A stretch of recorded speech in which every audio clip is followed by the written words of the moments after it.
Alright, so we're live now. We're live. Okay. Welcome. Oh shit. Welcome Nervous. to the Podshit Nerdcast.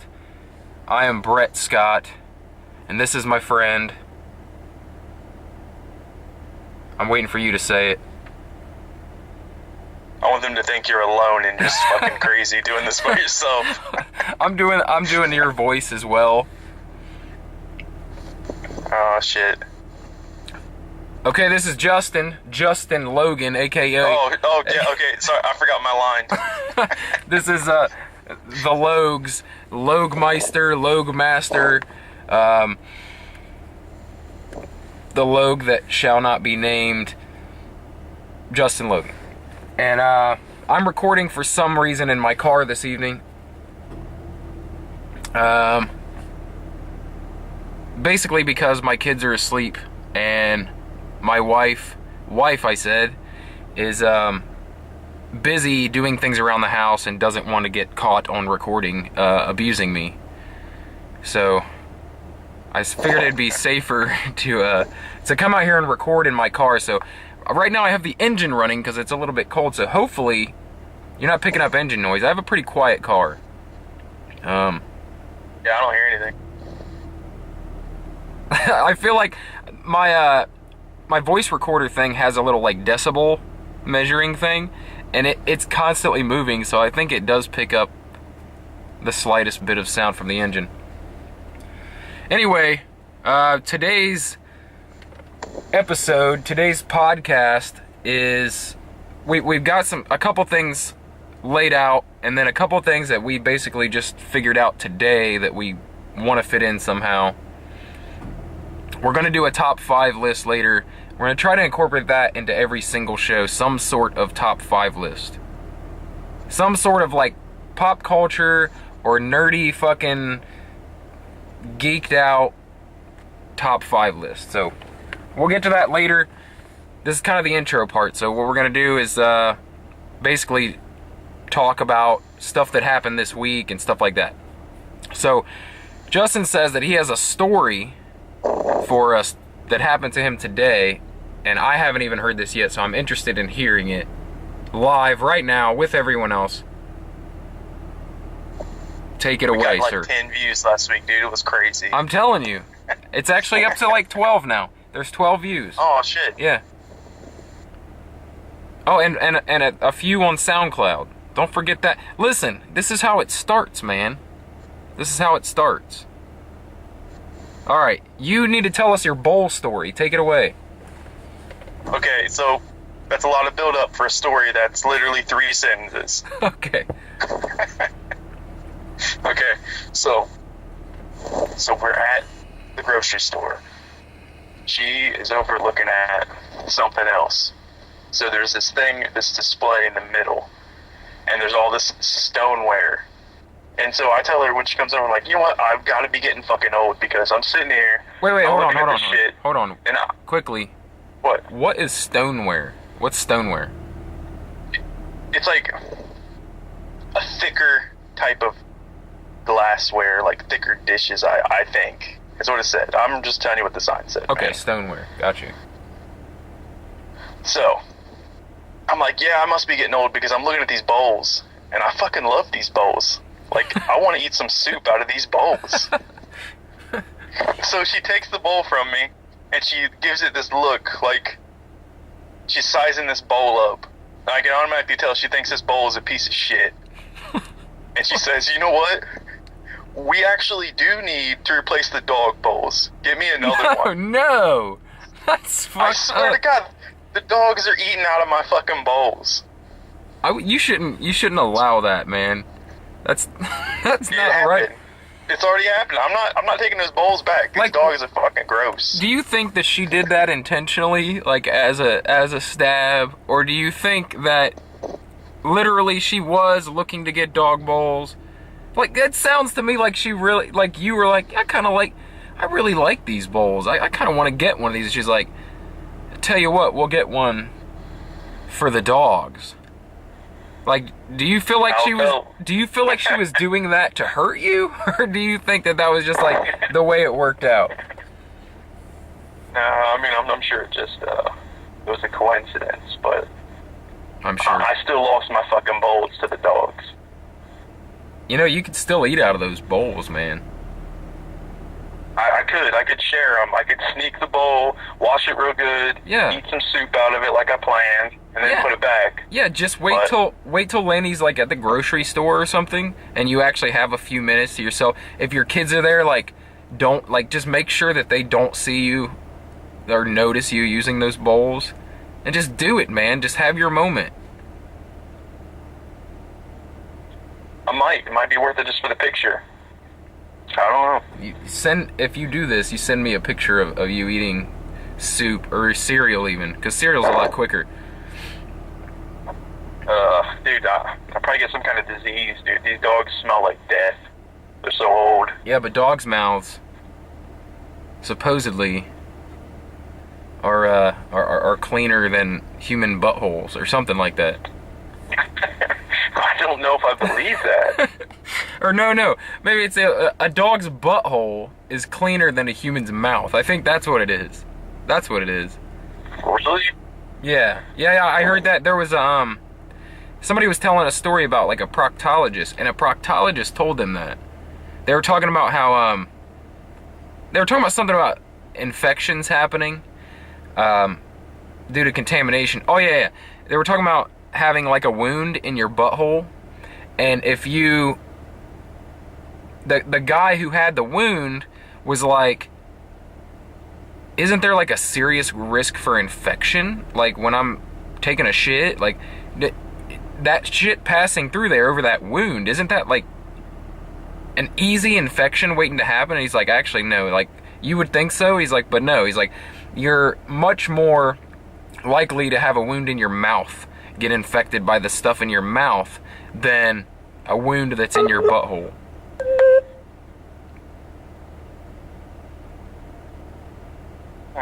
Did you get that?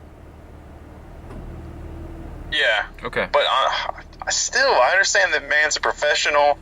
He's got like a degree in that exact thing, but I feel like he's full of shit. Dude, that's straight out of the Flat Earther handbook. Like, I understand that these guys are scientists, and scientists for many, many years have thought that the Earth was round, but it just doesn't seem right to me, because you know what? I don't feel like I'm spinning at 1,000 miles per hour. There's no way. Why aren't I flying off if that's true? Water can't stay in a circle like that. So, I've never been to space, so I can't confirm. That's my, like, that is my ultimate bucket list thing. Like, because I know it's coming, like, you know, being able for, like, people like me and you to be able to get, like, a space flight just once to, like, go up and orbit the Earth or something and come back down, like, that's in our future. Like, we could definitely see that happen. I would pay about $2,500. That's about my top end. Yeah, because of what you have right now, but if you had an extra 50 grand in the bank, I think you wouldn't have a problem dropping 10 for that. Okay, maybe if I had that. Yeah, we'll see. It's all relative, dude. Society as a whole needs to improve first. But don't you feel like 2,500 is something that could happen by the time we're dead? I mean, if we live a full life. I don't know, maybe. I guess $2,500 could be $100 by then. I don't know. Well, I don't know. It just seems like, just think of how much like airline flights were like 30 years ago, and like how much they are now. Like, I can fly somewhere for like fucking $67. Like, I can go, like, I could come see you for like $50. Maybe not $50, but like $80.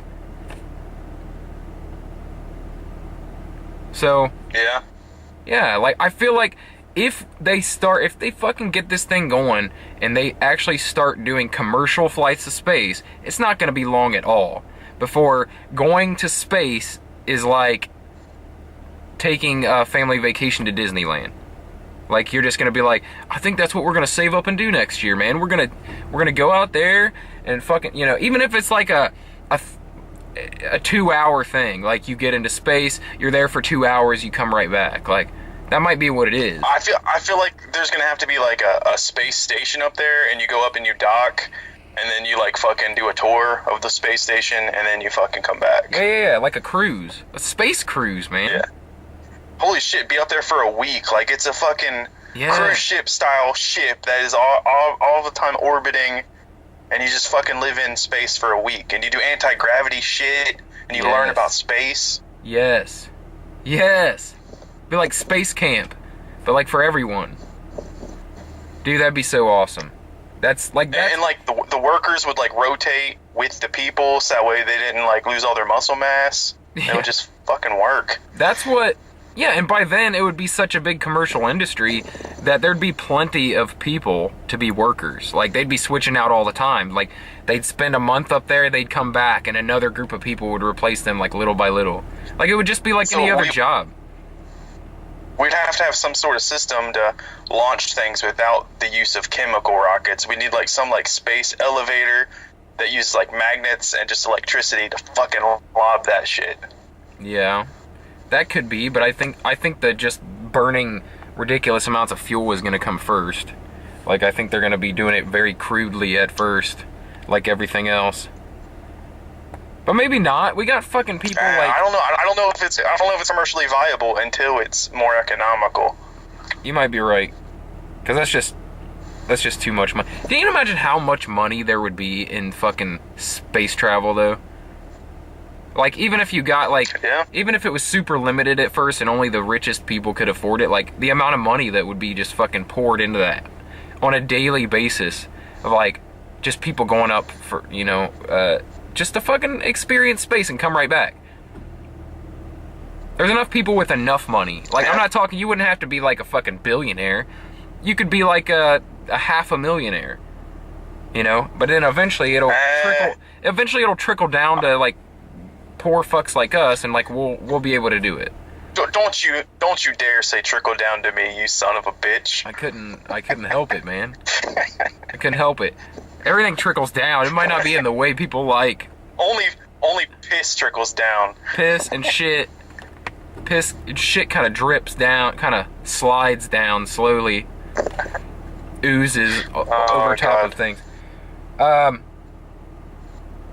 Okay, so I should probably talk about Batman's dick.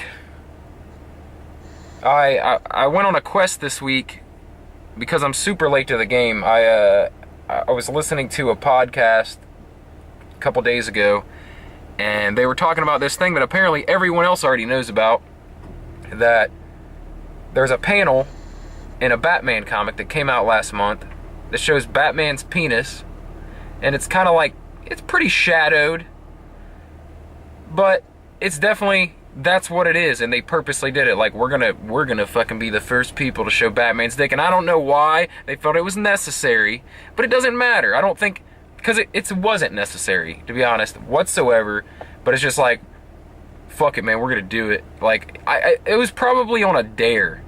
That's probably what it was. Like, these guys in a room, they're like, I fucking dare you to submit that. I dare you to submit Batman's dick picture. I dare you. And not only did they do it, the dude doubled down. He's like, oh, you fucking double dare me? You triple dare me? I'm gonna put it in 2 panels. Because I read it, like, I actually read it today, and I noticed that, like, 2 or 3 panels over, they show it again. It's a further away view, and it's a little more shadowed, but it's definitely there. Anyway, the point is that I went on a quest to go buy this goddamn comic because I figured that someday it's going to be worth $1 billion, and that's what I'm going to retire on, is Batman dick money. So, so here's what I found out about it. The day it went on sale, almost immediately, as soon as people realized what was in it, the price shot up, like skyrocketed. Okay, it's a $7 comic, and the price went up very quickly to like $50, and then by the end of the day, people were paying between $80 and $150 for this one issue of Batman Damned. And all because of the first and last appearance of the Batawang, of the Dark Knight. And it's, I guess it's slowly, like, it's been a month that it's been out. Like I said, I just now heard about it. Well, I'm glad I didn't hear about it the day of, because I might have went and paid something foolish for it. But the price kind of leveled out, and now the price is about $50. And some places I'm seeing people are selling it online for $60 and up. So it's like I already feel like I did the right thing by buying it, because right now I could sell it and make $5 profit. Now I don't know what's gonna happen in fucking 5 years, 10 years. It may be nothing. What if everybody fucking starts drawing bat dicks now? Like, it's just a common thing now. This is just the beginning. Is it still gonna be worth a lot because it was the first ever appearance of the bat dick, or is it gonna be like no big deal because it's like, oh, that's just another dick, you know what I mean? It's not a big deal. I don't know what's gonna happen, dude. It could be, like I said, it could be worth nothing. It could be oversaturated where everyone fucking bought every issue, and there's, you know, what if there's like 600,000 copies of it? Probably won't be worth a whole lot. But they said that I don't think it's the last appearance, man. I don't think this is it. I think they're gonna keep pushing the boundaries. So what's next though? Like, what do you do? Batman's butthole? And it's gonna be a real close up of his butthole, and it's gonna be a little bat signal. Like, you're gonna notice it's shaped like a bat. No. Well, like when he shits, it comes out. It looks like the Play-Doh thing, but it's a bat. You know what's funny is Anyway, so I went out and I called around to all the comic shops around here. I live in Columbus, so there's quite a bit of fucking comic shops around here. And I called all of them, and no one had any copies left. So I'm like, okay, I have a feeling this thing will be worth money someday, just because of the way that they're selling out everywhere. And I don't think it's going to be like fucking Beanie Babies, because this will still, no matter what happens, always be the first time it was done, right? Even if they do it a bunch from now on, it's still the first time. It was still a big deal. It made the fucking news. Like I said, it's not like Beanie Babies. It's not like fucking Pogs or whatever that was worth a lot of fucking money. It's not something like that. It's always going to be the first appearance of the Batawang. So I think I made a smart decision by picking it up. Dude, but you could be the kid that traded a bike for a Yin Yang Slammer. So, you gotta wait. I could be. I could be, except for I think that the Yin Yang Slammer market was pretty saturated, and I'm not sure about the... Anyway, yeah, because in reprints, they've already said that they're taking it out. I don't know why. Maybe it's to get people to fucking... Maybe it's just a publicity thing to get people to read this fucking Batman Damned series. It's a 3-book series. This is the first one. So... Or people are going to be like, I'm going to buy number 2. Maybe they show his fucking butthole.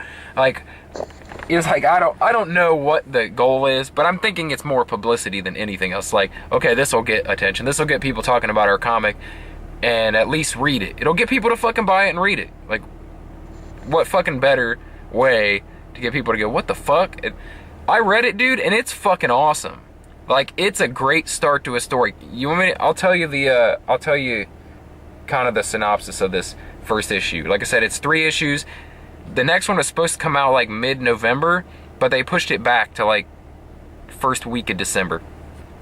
The story is, like, here's what it says on the back. Like, the Joker is dead.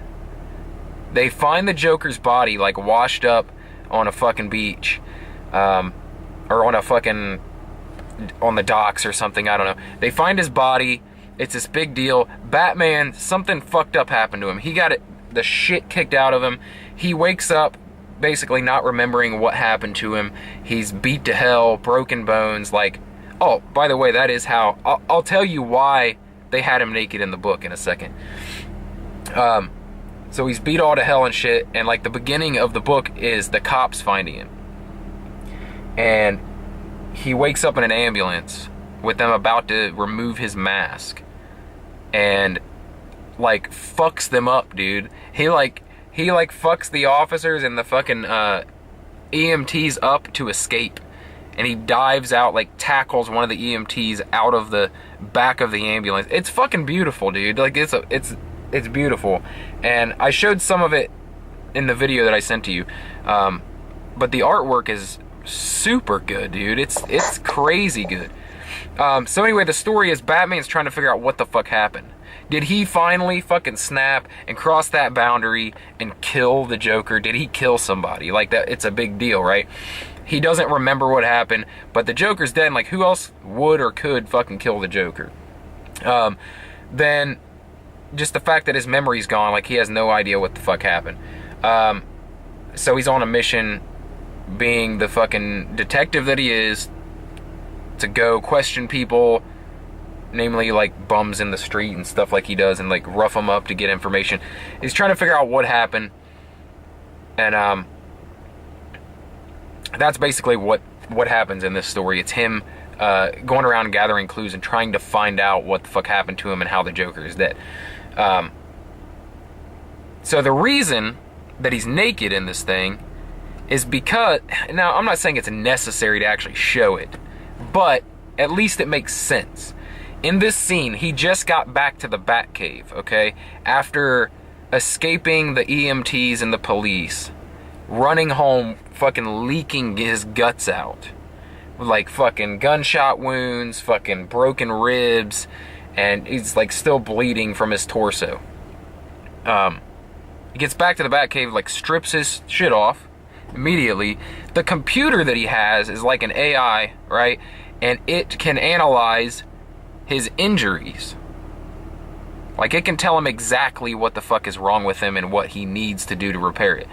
So that's what it's doing, and that's why he's naked. It's taking inventory of all the injuries he just incurred, and it's telling him, like, there's a fracture in your lower fucking blah blah blah, and there's a this and that, and there's a, you have this wound here, it will require suturing. Like, that's the whole reason, I guess, that he's naked in that scene. I'm not saying it's necessary for him to show his dick. They could have just showed his bare ass.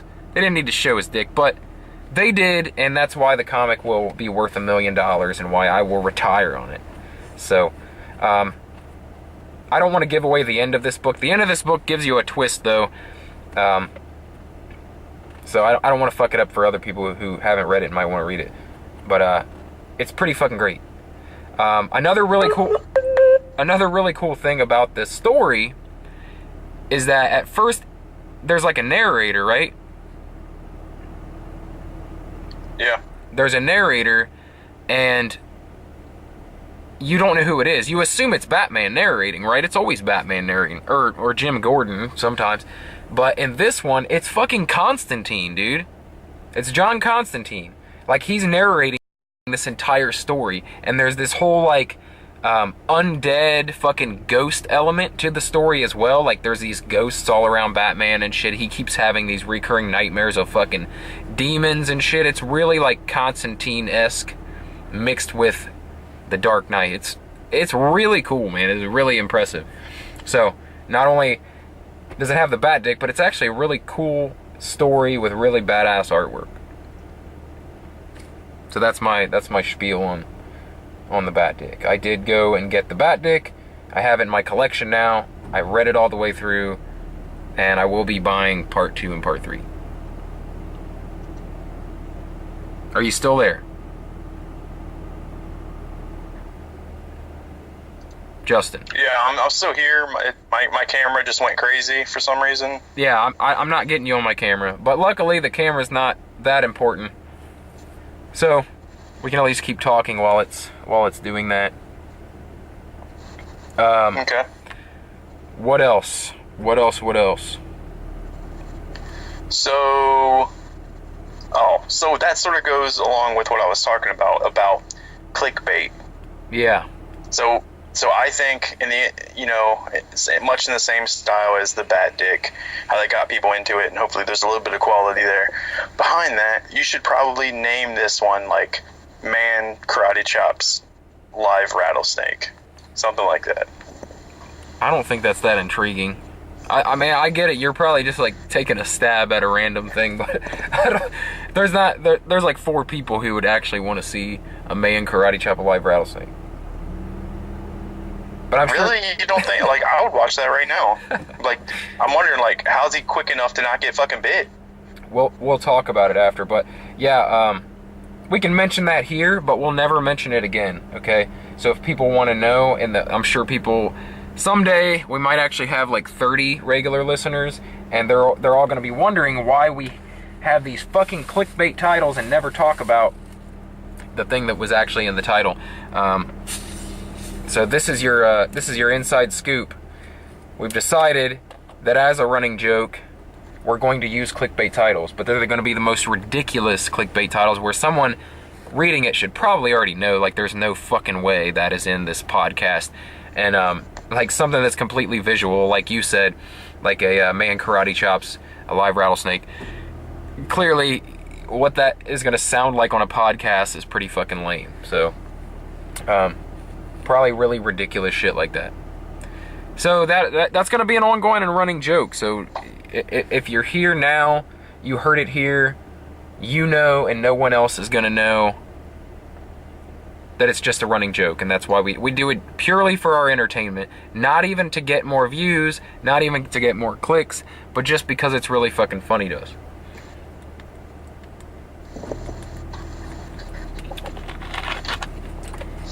All right. What else? Anything like that? Dude, it's been a very, very boring week. You're not very loud. A very boring week. Oh, wait. Okay, I got you. Is that better? Yes, 100%. 100%. Okay, well, pull that up. It helps baby. when you push the microphone down rather than leave it sticking up. All right, well, we can, if you want, we can jump into the top 5 then, since we've already, I mean, this is already, I think we had already recorded for like almost 30 minutes, so might as well might as well jump into the top 5. So today, what was our top 5 list? It was the top 5 things about the 90s that you miss. Ah, yes. Okay. That all-encompassing thing. I'm going to let you go first with your top 5 things you miss from the 90s, or things that you loved from the 90s. So, I'm thinking, this was Justin's idea, so if it turns out badly, it's on him. It was hard for me to grasp what exactly he was looking for here. But I guess it's a broad spectrum, so hopefully we have very different lists. I don't think we have a single thing in common with this because it's so big. Okay. Alright, so, and also, don't blame me if you botched this. Okay. That's on you. Okay. You could have, you had the choice of anything, so if you fuck that up... Like I start putting shit on my list from like 2001. You're like, God damn it, you didn't get this at all. Like, I know you didn't just say Fast and Furious. No. Friday the 13th, part 2. What the fuck, man? Oh Jesus. All right, okay. you go with your list. Is this like a Is this really like a least favorite to most favorite, or is it just kind of a fucking these are 5 things? I'm going least to most. Dude, I come up with my list. I put them in order. That's hard. Fucking weigh them against each other. Come on, man. That's hard for me, dude. That's really hard. I like too much shit. You gotta do it. You just gotta categorize shit. I mean, I don't know. It's just like when I see people in public, I'm like, good person, piece of shit. Fuck that guy. I can do that just on the fly. All right, I'm gonna I'll try. I've got them. They're not in that order right now, but I think I can probably narrow it down. Probably. All right, go ahead with your top 5 list of things that you love from the 90s. All right, so number 5 is supersized fries. They were fucking retarded big. Oh. Like, it was like 4 pounds of fries. Dude, I guess that was a thing. It's not a thing anymore because of like health shit. They started doing that. They started getting rid of like the Biggie fry doesn't exist anymore. Yeah, dude, it was seriously like 3 large fries in a giant container. Dude, I'm convinced though. I don't think that they fucking got rid of it. They just took the supersized name away. Isn't the large fry still like fucking huge? No, it's not, man. It's not. Go look up pictures of what a supersized fry looked like. Okay. Unless they found that guy from the Burger King commercial with the really small hands. That shit was very, very big. I take your word for it. I just thought that, like the Biggie fry, I was pretty sure they just made that the large fry, made the small fry the medium, made the medium the large, like, and then they had, like, then they got rid of the fucking small. See what I'm saying? They got rid of the small, and then they're like, we're healthy now. We don't offer that extra shit. Dude, they just got rid of it for health reasons. I think people were getting murdered over those, so they got rid of it. All because people can't fucking control their own eating habits to the point where we have to take it away from them like fucking children. It's fucking out of control, dude. We're aiding in people murdering themselves, so we have to stop. Yeah. Alright. Go on, number 4. Okay. 4 was, so, back when the internet was just magic. Like you had this, you didn't really fully understand the internet, but you knew in the back of your mind, anything is possible on the internet. Like, any bullshit you come up with, like, dude, I bet they have that on the internet. Okay. Because you didn't know shit about the internet. It was just some fucking mysterious thing that existed where everything was possible. Yeah, just it was the like idea of it was absurd. It was like a, I don't know how you would say it, like an ethereal thing, like a thing that existed out there that wasn't, like, it wasn't a physical thing, it was like this all-encompassing thing. Yeah. So, you're saying that you miss that feeling about the internet? Yeah, I miss that it was magic. Like, now that we fully understand it so much, we take it for granted. Like, it's not really, like, of course it's impressive that anything you want to know, cool, but there's no magic now because, mostly because I'm not a kid anymore, but also because I understand it. I miss the time before when I was completely ignorant and it was like, holy fuck, there's anything, I bet. Like it was magic. Like when you were figuring out that you could type in anything and find out what it was, like you could type in and be like, what is this? Like, I just heard it from a friend of mine, this term, and you could just type it in and it would tell you. Or you could you could look up like people eating insects, and like there it fucking was. There's like a whole million stories about people that eat insects, and yeah, I get it. Like it was kind of magic. It was like a thing. It's like, how did they do this? How the fuck is this even real? Yep. Okay, so yours is more like, so you miss or loved the fucking beginnings of the internet, when the internet came to be. Yeah, I'm talking like pre-Kazaa, pre-LimeWire. Yeah, these are like, before you were fucking, I don't know, it was a daily thing for you to get on AOL Instant Messenger, like that early internet. It's like literally, I know it's like a thing that people say, it's like cliche thing, but like kids today have no idea and will never know that feel. Like, they might know it about something else. Maybe. I don't know though. It feels like, to me, it feels like we already figured every fucking thing out. Like, what's gonna blow my mind now that I haven't already imagined that's coming? Like, the internet, I never imagined that. Like, I don't think anybody imagined that would be possible, to like think of something and then like it be a thing already. Like, I don't know. That's a weird feeling that I don't think anybody will ever really have again. Like, that was a novel moment. More so than like... Well, I feel like the next step is we're going to integrate it into like our bodies. Like, yeah, but that's still just it's another step with that same technology. Like, but the idea of the internet is like, I can't think of anything else like that. Something that you never imagined existing, and then it all of a sudden is a thing. I don't remember them inventing the internet. I just remember it being like, what the fuck is a www dot? Like, what the fuck is that? What does that mean? It's like, oh, it's a website. What the fuck is a website? And then, like, it just was. It was already, before I knew what it was already, you know what I mean? It was already created, It wasn't like they're working on this thing and they're trying to create this thing and we're all looking forward to it and we're all like, you know what it's gonna be? It's gonna be like this, and like trying to figure out what it's gonna be before it was just there. One day it was just there. It wasn't like it is today. You know what I mean? It wasn't like when it first started there were like 16 websites. There wasn't a website for everything. Like it evolved. But yeah. I got you, man. I'm with you on that one. It's definitely not on my list. My list is so much smaller in scale. Oh my god. Okay, what's your number 3? Okay, so I miss urban legends. And okay, so of course we still have them, but the movie? It's much, much harder now because of the fucking internet. When the internet was magic, part of that was because not everyone had it. Yeah.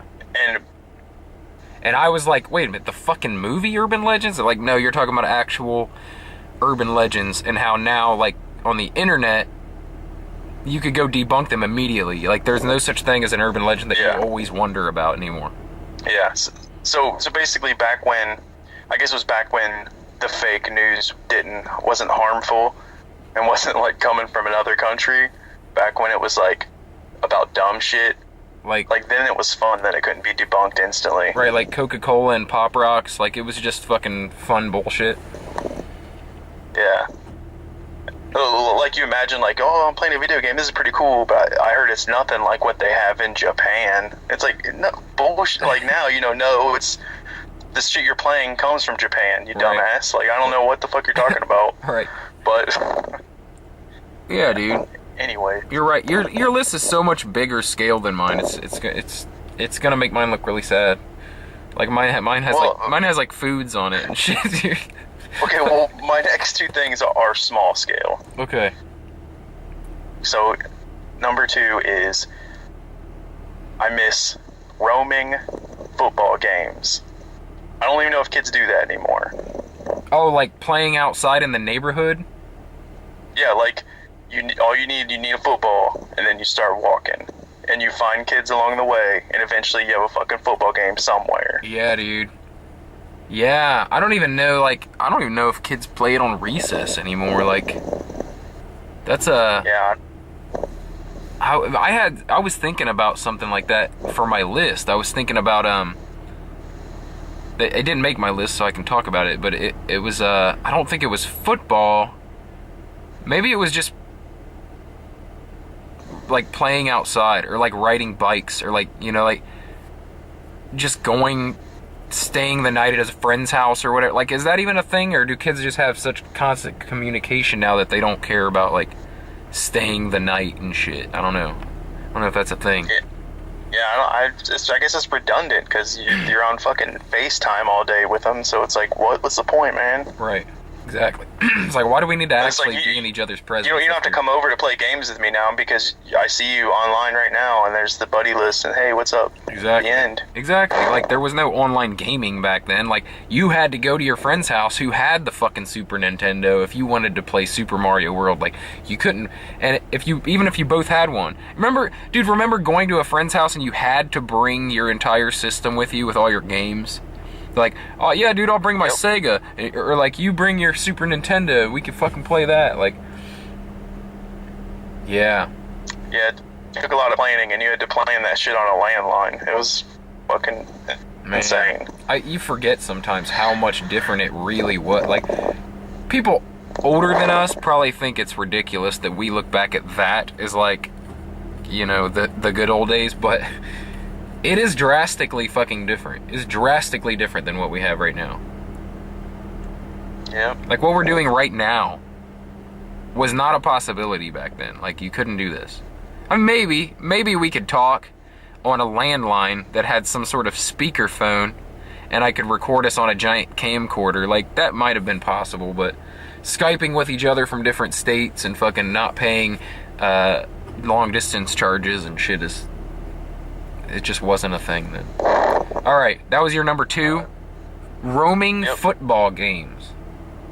I feel you. It sparked some good conversations. That was a good one. What's your number 1? Okay. 90's extreme style. extreme with a capital fucking X. Dude. No E You see, to start that word. See, that's big. That's big, all-encompassing fucking thing that defined the 90s. No. What I'm talking about, okay, I'll give you 2 examples what I mean. Okay. So, 90s comics, how there was just a certain fucking style that most people hated, but I loved. And then also, like, if you think of pro wrestling, the Attitude Era. Yeah, dude. That kind of you're just right. ridiculous shit was awesome. You're right about the comics. Like, that's... People talk shit about it. But, it was probably my favorite because all of the artwork was so fucking extreme. They say that it was so extreme that the story suffered, and that's why it was like a low point for comics. But that and that people realized that you could make money collecting comics, and so they destroyed the comic book collecting like world by buying up. Like, you'd have people that would buy up 50 issues of something thinking it would be worth a lot of money, and then they could sell it later and become really rich. Basically like what I did with Batman Stick. Yeah. But yeah. That's your Princess Diana Beanie Baby right there. I know. My grandma was a Beanie Babyer, dude. She used to make me stand in line at little gift shops and stuff, like before they opened at like 6 a.m. And I'd be in line for like 2 hours, and she'd have like a specific list of ones that she needed that came out this month, and like they would sell out. Like, there'd be a line down the street. It was ridiculous, and I had to go stand in line for her to do that shit. And now she gives them, like, to this day, she has so many. She had like so many tens of thousands of Beanie Babies that she still gives them away, like, in Christmas gift. Like, she'll give you a sweater and one of her old Beanie Babies. Like, you still get that to this day. Alright. That was a good list. It's way better than my fucking list. I can say that already. Alright. Here we go. This is gonna be tough to put these in a worst to best order, but I'll give it a shot. My number 5. I don't know if you remember this or not, but it was a food that I'm pretty sure only existed in the 90s. And I've looked it up online, like, to this day, like, it doesn't exist. Some company bought them, but I guess they don't make them anymore. Keebler pizzerias. Yeah, I remember those, and they were really good. They were better than the pizza Pringles. But they were a little bit similar, but more pizza flavor. Yeah, but they were like. And the shit chips were a little bit thicker too. Yeah, but they were no. The pizzerias, they were like Doritos, dude. They were like tortilla shaped, like they were triangles. They were triangles, and they always had like a shit ton of seasoning on them. Like, I remember especially, like, you'd find one in the bottom of the bag that was like drenched in fucking seasoning, and it was like the best chip you ever eat in your life. And they were all pizza flavors. They had like a cheese. Well, wait. Go ahead. And they were super red. Like, that one was like really red. Yes.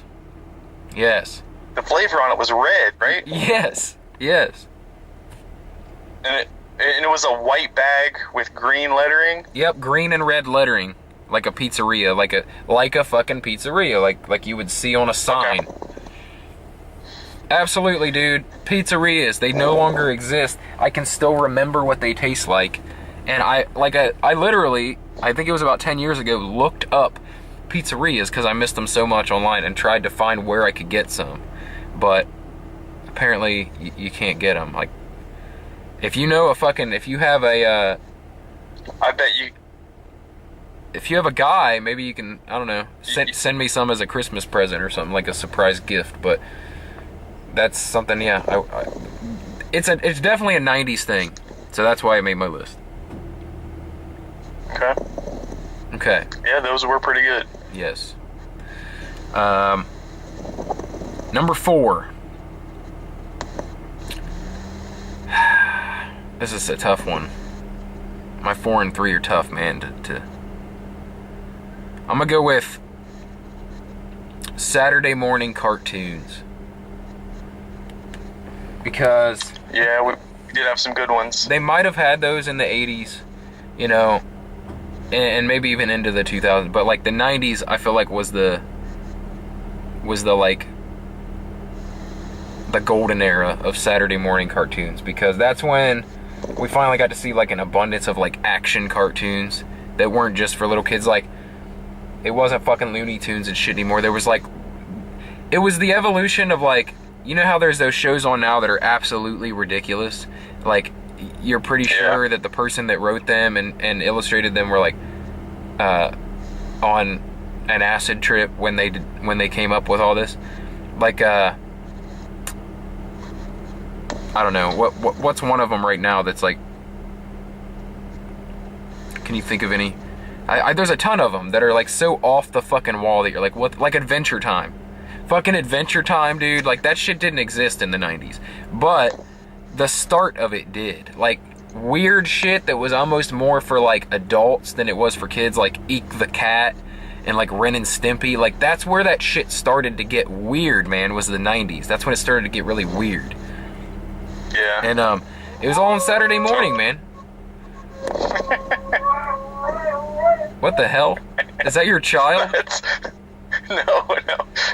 That's my dog. There's a siren out there, so he does this. He's imitating the siren? Yeah. I hear the other one. All right, come on. God damn it, you're ruining the podcast, man. No, and what's cool about that is, depending on the type of siren, it's the type of wail he does. Really? So it's different for like an ambulance than it is for a fire truck? Yeah. That's awesome. I think he really is trying to imitate it then. Yeah, it's definitely different. Okay, continuing on about Saturday morning cartoons. Dude, that's when we got the X-Men for the first time. That's the whole reason I wanted to buy a comic book in the first place. That's when we got Spider-Man the Animated Series. And apparently they made a whole slew of these things that I didn't even know about. I only knew about those two. But you had like gargoyles. Just the thing about it was, though, is having to wait all week to see the new episode that was on Saturday morning. Like, that's why it's Saturday morning. I'm not saying 90s cartoons in general, but the idea that it was a Saturday morning thing and you could look forward to it every week, and it was like the entire morning from fucking like 7 a.m. until 11 maybe, and then they started showing shit like American Gladiators or that fucking cowboy show that was kind of like American Gladiators. But just that whole feeling, man, of waking up and doing absolutely fucking nothing except watching badass cartoons. And every cartoon, like, even if they were shitty, I look back on it now like, that was a good fucking show, man. Like, at the time, I didn't like Eek the Cat, but now I would love to sit and watch Eek the Cat. So yeah. Now as you sit back and reflect, you realize that it never hurts to help. Yeah, that's precisely what I think, yeah. So, Saturday morning cartoon, that's my number 4. Right? I think I said 3, but that's 4. It's getting tougher for me, dude. It's getting tougher because I just laid this out in a list of first things that came to mind. I didn't lay it out 5, 4, 3, 2, 1, but I'm trying to do it on a whim here. All right. These next two are extremely difficult for me. I think I got to go with video game arcades as my number 3. Like, back in the day, you'd go into a video arcade. Like, now it's like a throwback thing. If there's a video arcade, it's paying homage to a time that was. And it started in the 80s and went into the 90s, but I experienced it in the 90s with things like the X-Men arcade game and T2, Terminator 2 Judgment Day arcade game. You know, just those first arcade games that had fucking, like, you could hold a gun. You could hold a gun and shoot bad guys. And then, like, I don't know, it was just a feeling, man. A feeling of going to the arcade was like, I don't know how to describe it, but it's just nostalgic, like, to me now. A few months ago, you and I went to that arcade, And it was fantastic, dude. Like, walking in there, I fucking was transported back in time, except for the fact that they served alcohol. Like, the arcades we were used to, you know, were for kids. They didn't serve alcohol. There was, like, one in the Upper Valley Mall. But I don't know, man. It was a fucking video game paradise, man. It wasn't, and the thing is that they were different games. It's not like you went in there and they were the same games that you had at home on the system. Like, even if they were the same games and characters, they were different versions. Like, Terminator 2 arcade game, X-Men arcade game were much different than the X-Men Sega Genesis game or the Terminator Sega Genesis game. So, I don't know, I just love the feeling of going to the arcade and fucking blowing a ridiculous amount of money. Like, even in the early 2000s, my cousin and I, we skipped school one day as high schoolers to go blow our tax refund checks at the arcade in the mall. Like, I just love it, dude. I loved it so much. So, that's it. That's my number 3, was video arcades. They largely don't exist, at least not in the way that they did before. Like, now they only exist in a form of like, hey, this is nostalgic, and it's like a way to get you to come to feel nostalgic. Back then it was literally just a thing to do. It wasn't trying to appeal to your nostalgia or anything. It was just, you were in that time, and I just miss that feeling. Yeah, I miss that feeling. Oh, when I was like in 3rd grade or so, I lived in Colorado for like a year and a half. Yeah. And they had this world famous arcade. It was the name of it. It was like 5 buildings and like a whole outdoor area. It was just all these arcades, and each one was like themed. You have like all the latest arcade games in this one, and then like throwback old stuff in this other one, and like a pinball room and like air hockey room. So my mom would like give me like $10 and be like, I'll be back in 5 hours. And like, I would seriously spend my whole day there alone. Yeah. It was awesome. And with, how much did you say? $10? And that would work back then. That's another thing about like arcades today. They fucking get you. I definitely should have that on my list. Dude, they get you on the, like nowadays, they get you on that nostalgia because they have these adult arcades, right? Which are fun and are great and everything, but it's still not the feeling. Like the feeling that it was back then, it was like this dark. Alright, after some technical difficulties, we're back. We were talking about arcades, and I was saying that like nowadays they have the like Dave and Buster's and things like that. Like the arcade we went to was cool because it was a bar with an arcade theme, and you got to play all the games for free. All you had to do was buy a beer and you could play all the games for free, which is fantastic, except something I didn't realize I would ever miss was, you remember when we were playing that X-Men game, but you couldn't lose? Like, you couldn't lose. You could just play the game all the way through to the end. There was no stakes. Like, there's no way to fucking die. So, it took away that feeling, like, oh shit, I only got 2 quarters left, man. Like, fucking, I'm on my last life. Like, that feeling was so fantastic when I was a kid. Like, I didn't realize it. It felt horrible then. But now it's like, I play a game now. It's basically like using a Game Genie. Like, I always hated the fucking Game Genie shit. Like, I did it to see what it was like. But I fucking hated it. It was boring as hell, dude. Like, having infinite lives or invincibility. Like, that was horrible. So, yeah. And then, like, also, today's arcades, like Dave and Buster's and stuff, charge you so much goddamn money. Like, you pay out like $40 for a game card, and you might play like 10 games with it if you're lucky. So, yeah, I mean, and they have a handful of really awesome games. Right. But like I said, like, they give you this card and it costs like 4 to 8 fucking credits for each game, and then you're in and out of there. Like, I remember you and I went to Dave and Buster's. We were in and out of there in like an hour. Yeah. And I think we spent $20 a piece. Like, back in the day when we were kids, like, you could go in there and the games were like a quarter, like 50 cents for the really good ones. And there were none of them were more than 50 cents, ever. Like, that was the top dollar you're gonna pay for an arcade game. And like you said, you could go in with $10 and spend all fucking day there. But like now, you'd go into a Dave & Buster's, drop fucking $50, and you'd be out of there in like an hour and a half. It's really sad.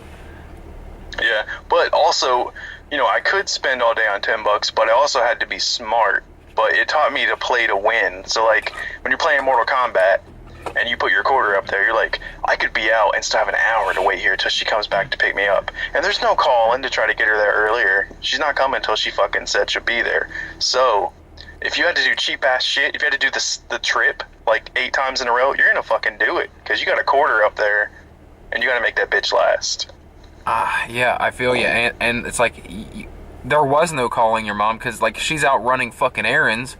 There's no fucking cell phones. Like, yeah. She had to be home waiting on your call, which was not happening back then. She dropped you off somewhere. She was going to go do shit. So, yeah, man, it's just a different fucking world. It was a different time. This is a good idea to do this list. There's some really good conversation. All right, we talked about arcades long enough. I hope that this shit doesn't cut out anymore.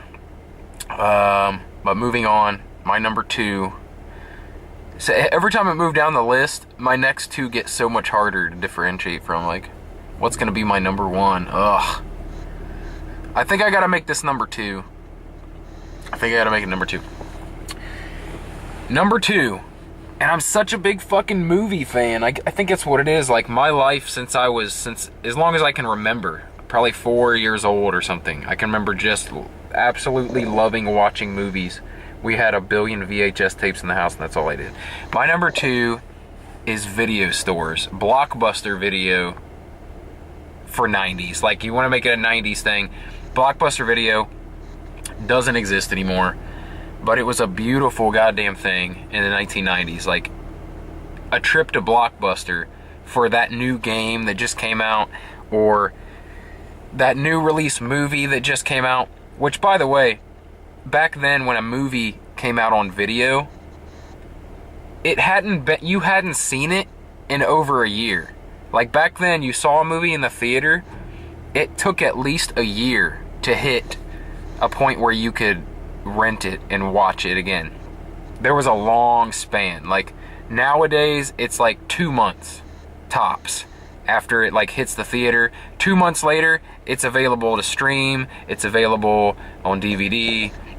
You can get it almost immediately. It's like, it's still fresh in your mind when you get it. But back then, it's like you see a movie and you're like, oh, that was so great. And like, you knew you had to wait another year. So like, if it was a really good movie, you went to the theater again, like, to see it again. Like it, and if not, you know, even, or if you couldn't afford to or whatever, it's like, you waited a year and then you got to enjoy that movie all over again. Like, all the shit that you forgot about, it was so amazing. It hits you again, like seeing it for the first time again when you get it on video. This is before DVD. This is, all we had was VHSs back then, like, and Sega Genesis and Super Nintendo were the fucking systems. Like, there was no PlayStation yet. I'm talking like 1995-ish, right? Is back, well, like, the 95 is when PlayStation came out. Okay, like, but I didn't have one till like 97 because they were fucking stupid expensive at first. Yeah, and 95 is basically when you and I met, I think. About 95. Yeah. And we played Genesis, so, I mean, Yep. Neither one of us got anywhere near a PlayStation until, you know, a couple years later. So, yeah, at the time it was like, you went to the video store for any of that shit. Like, nowadays, you can buy a game instantly online. You can play so many games for free at any time. Like, it's absolutely ridiculous, and like, people don't know how good they have it right now with like playing games or watching movies. And you had to pay fucking money, man. Like, it was hard to find a bootlegger for movies back in the 90s. Like, they existed, but you had to like know a guy who knew a guy who lived in a trailer and like had a fucking undisclosed address and like drove a car that didn't have license plates to come deliver the fucking movies to you and shit. Like, it was an underground business. There wasn't this like availability of like everything you could ever imagine like there is now. But anyway, so the video store was like this fucking amazing place. Not only could you get the newest of newest movies, like, but you could go and rent movies that you loved from when you were fucking 6 that you wanted to watch again. Like, nowadays you can just look it up and fucking watch it, no problem. But back then you had to go to the video store. And you might think that this would take away from it, but I feel like it adds to my nostalgia for it. It's like, they had to have it. Like, they might not fucking have the thing you're looking for. Like, there was some suspense about going. If it was a new release, it was probably not going to be available. Like, they only had so many copies, and you had to go, and it's like, you had to try to get there early in the day, on the day it released, to make sure you got a copy of the new release. Or if it was an old movie, you, like, just hope that they had a copy of it. You know, it's very likely that they did not have a copy of this obscure movie that you wanted to see. And it was just, I don't know. I remember feeling very excited when it was time to go rent movies or rent a game. Like, do you remember ever doing that? Like, yeah. You and I probably did it before. Like, dude, my mom's gonna take us to Blockbuster, dude. And we're gonna try to get that new Spawn the Eternal game. And it, like, probably wasn't in and shit. And it was like, well, we had to settle for fucking something else. But, I don't know. It was fucking magic, dude. Like, I know it seems like this one. I worked at Blockbuster. You did? When was that? Yeah, I worked at Blockbuster in like 2005. Oh shit, they were on their way down. Yeah, it was definitely times were changing. You were like to go along with your whole, like, it had the new releases. You were excited when they were in. I would always, when we stocked new releases, I'd take like 5 of them off the shelves and put them behind the counter. And if we had any problem customers, I would sort of use that as like a peace offering. Like, hey man, I got one of these. Is that cool? And they'd shut the fuck up and take it. 2005, you're like, dude, I've got the 40-year-old virgin back here. Like, we're sold out of them, but I kept this one just for someone like you, man. Like, look, you're a cool guy. Let's just squash this. You take this. I'll fucking be cool. Yeah, that's cool, dude. That's it was still a magic time. Even in 2005, it was on its way out. But, like, even today, there's still people who don't. Yeah. Even today, there's still people who don't watch pirated shit. You know what I mean? There's still people who don't know where to find things. Like, I was one of them. Like, who still, like, I don't know, like, we went to Family Video a couple years ago. I mean, like, just because they had a great deal, and they were, like, trying so hard to continue existing, but it'll never be like it fucking was, dude. It'll never be like it was in the 90s, like, renting games and renting movies. Like, now, even the most basic person ever who doesn't even use the internet still has the option of going to one of the fucking 50 red boxes in their town to find a fucking game or movie that they want. Like, back then you had a local video store, 2 if you were lucky, and if they didn't have the thing, you were shit out of luck. You had to wait. You had to wait till someone returned it. And I don't know, dude, it was just a magic time. I just remember that feeling. It was like a fucking super excited feeling about going to the video store. So that's my number 2 is Blockbuster Video. Are you there? All right. Okay. What's this number 1 that is the most important thing on your list for sure? Because you put these in order. Don't do this to me, dude. I don't. All right. Number 1. I made my number 1 the Sega Genesis. Sega Genesis was, for probably 2 years of my life in the 90s, the most important fucking thing in my life.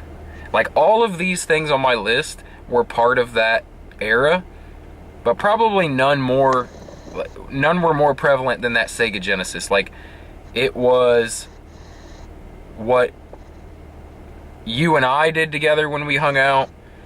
It was what I did when I was alone. Like, it was that or reading comic books. That's what I did. It was fucking the Sega Genesis, dude. And I'll never forget... Dude, Go ahead. Yeah, go ahead. No, you're about to never forget something. Go for it. Okay. I'll never forget... and I think this is why I had to make it my number one, was when I first got the Sega Genesis. And you probably have a story to go along with it. Well, you have the opposite end of that story. But, like, at the time, I had a Super Nintendo. And I thought that was the end-all, be-all. I had no idea. But I knew there was some games on the Sega Genesis that they didn't have for Super Nintendo that I had always wanted to play, man. I remember seeing, like, ads on TV for these games. I'm like, that looks so much... Like, it looked to me like the graphics were so much better. Even though I know... they were both the same bit system. Like, they were both 16-bit systems. Like, and the graphics couldn't have been that much better on either or. But, to me, it was just like the grass is greener thing. It was like, and at the time, you basically had one or the other. It's not like it is now. Like, a lot of people have an Xbox One, have an Xbox One and also have a PlayStation 4. Like, it's really common to have a bunch of systems. Now, back then, it was a big fucking budget item. Like, your parents weren't gonna get you the fucking thing. Probably weren't gonna get it until it was on super sale.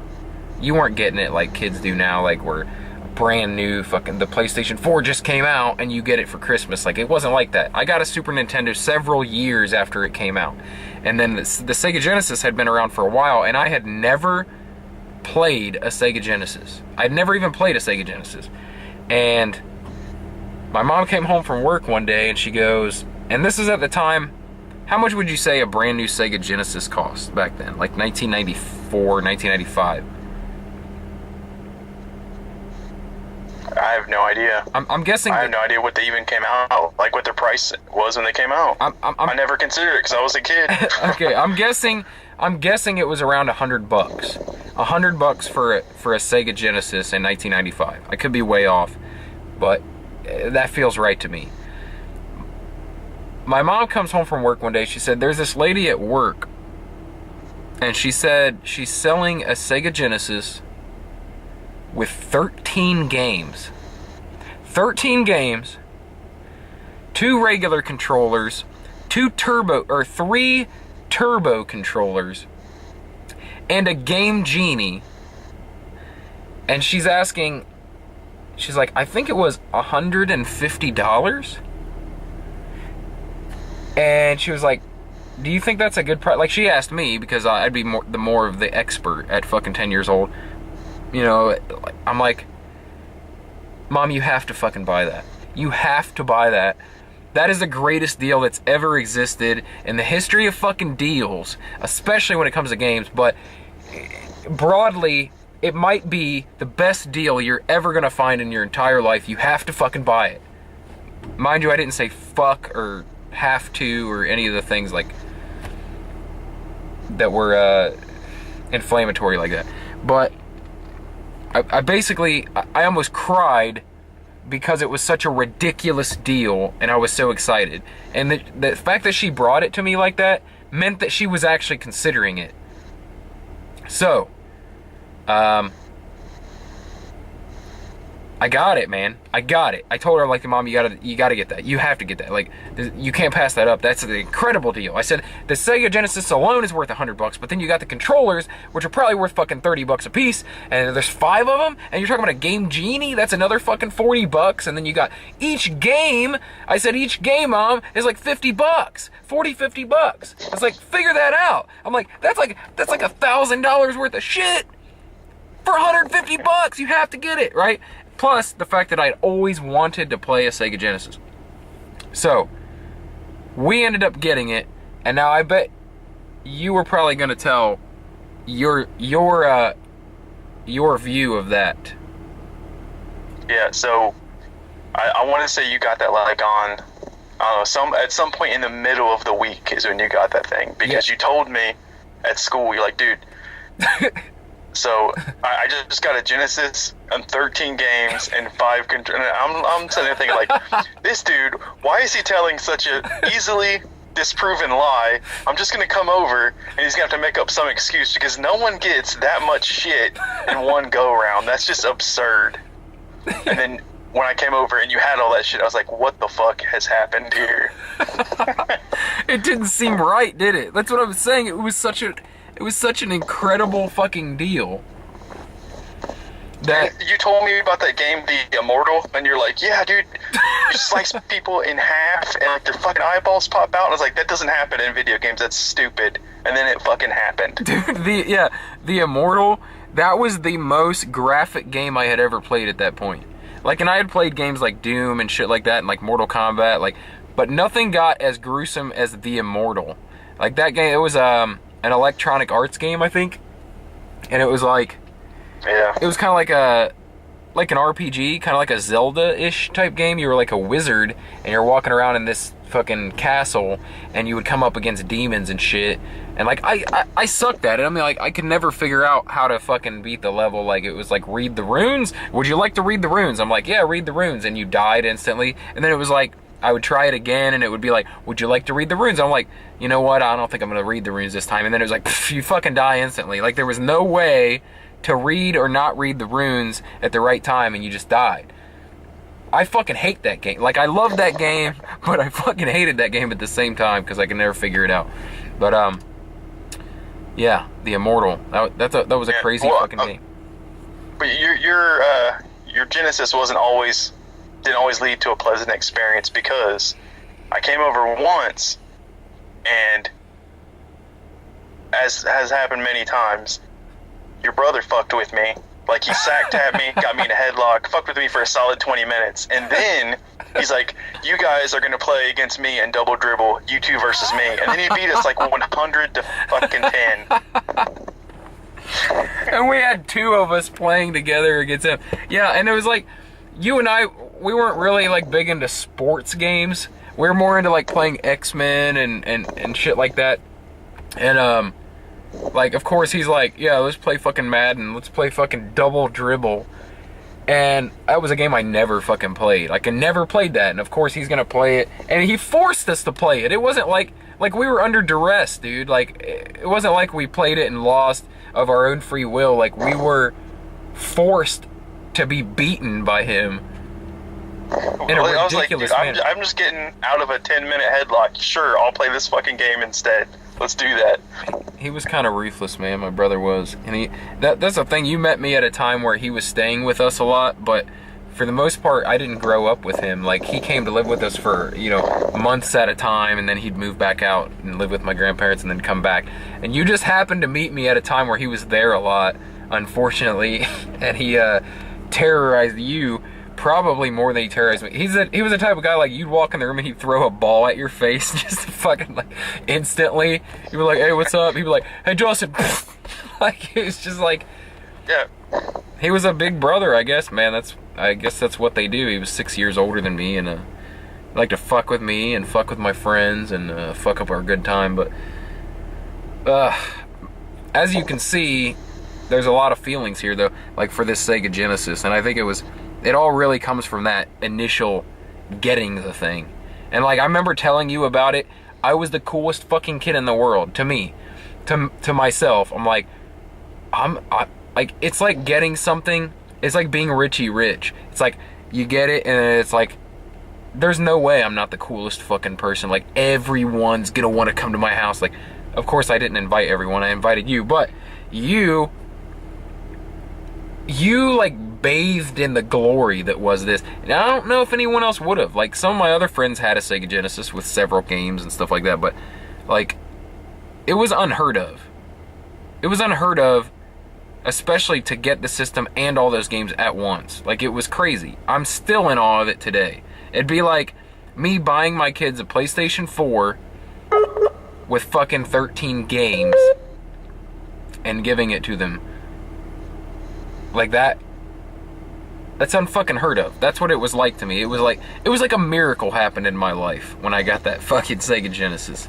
So, and I never got bored. I had so many fucking games. Like, of course I went and rented games, but I was never so bored with that Genesis where I was like, nah, I don't want it. When someone came over like, hey, you want to play Genesis? I was never like, nah, let's do something else. Because there was always something different. I think I'm going to try to read these runes. Yeah, there was always something to do. Like, there were so many games. Like, I had Toe Jam and Earls, both Toe Jam and Earls. I had 2 of the Mortal Kombats. I had that Immortal game. I had Double Dribble. I had some fucking baseball game, some basketball game. I had X-Men. I think I rented X-Men 2. I don't think I own that. But I had X-Men. I had I guess Wolverine was for my Super Nintendo. I didn't have it for Genesis. It was for Super Nintendo. But anyway, there was just so many games, like Columns 1 and 3. Like, there was just so many games to choose from that I was just I'd say for the next 3 to 4 years, that occupied a lot of my fucking time. I absolutely love that. And even like a couple years later when you moved away, and we'd still like hang out every once in a while, like once every couple months or something. We'd stay the night at each other's house, and like that's what we'd do though. Like, you got that 32X, and we'd fucking hook that shit up. I'd bring some of my games, or we'd rent a game. We played fucking Doom. I remember coming out to your house on Plattsburgh Road and playing Doom on the 32X. Do you remember that? Yeah, that was sweet. And it was terrifying. Like, I couldn't imagine being scared of the 32X version of Doom now. But back then it was like soul-ripping fucking terrifying. That was the scariest shit ever. Like, I remember like we didn't want, like, it was so creepy, like we didn't want like all the lights out and shit, but we did it anyway just to fucking scare ourselves. But yes, nostalgia, dude, for the Sega Genesis. Yeah, that's definitely, I gotta put that, I'm glad I put that at my number 1, because I think that probably did mean the most to me in the 90s. So that's my list, for better or worse. We have a ridiculous. All right, man. We have a pretty ridiculously long podcast now, so we can probably cut it here. Okay. We'll cut it here. Man, you got a lot of editing to do. It's not gonna be a lot of editing. It's just gonna be putting them back to back, putting them beside each other. Yeah. Putting several files next to each other. I don't think I'll have a whole lot of cutting out to do or anything like that. So, all right. This has been the All right, man. the Podshit Nerdcast. Brett Scott, Justin Logan, signing off. We'll see you. You'll hear us anyway. Probably about a week from now. So later on.